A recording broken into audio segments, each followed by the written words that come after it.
Itt ülünk hárman, annyi a mai dolgunk, hogy engem valahogy emeljünk ki a kispolgári életből. Nem tudom, hogy lesz még, de vannak, akik segítenek. Mi lesz a neve ennek az egész törekvésnek? Hogyan is van? Na mi lesz én? Már elfelejtettem. Mi lesz? Vidám, Vidám élet? vidám élet program, nem, vidám élet a manufaktúra. Ez az. Manufaktúra. Vidám élet manufaktúra. Ezt jegyezzétek meg, most találtuk ki. Szerintem nagyon sok mindent fogtok még erről hallani. Ez a manufaktúra ez úgy jött létre, hogy mindenki beletesz egy picit ebbe, úgy magától ingyen és bérmentve, hogy valakinek jobb legyen.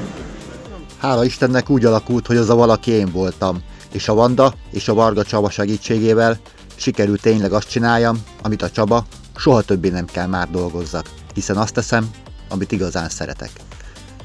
Megmondom őszintén, szeretem, ha rend van körülöttem, szeretem a tisztaságot, és most munkanélküliként is ezt csináltam a Vanda javaslatára.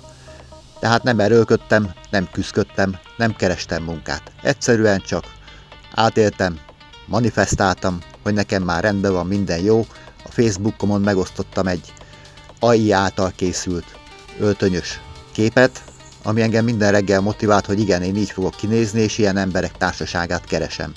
Igazából az elmúlt fél évben megváltozott teljesen az életem, az összes barátomat, összes ismerősömet gyakorlatilag kicseréltem. Gépkezelő kollégák vettek körbe, most polgármesterekkel, vállalkozókkal barátkozok, akik öltönyt hordanak.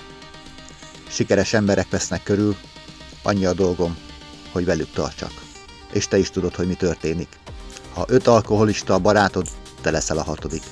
Ha 5 öltönyös ember a barátod, akkor te leszel a 6.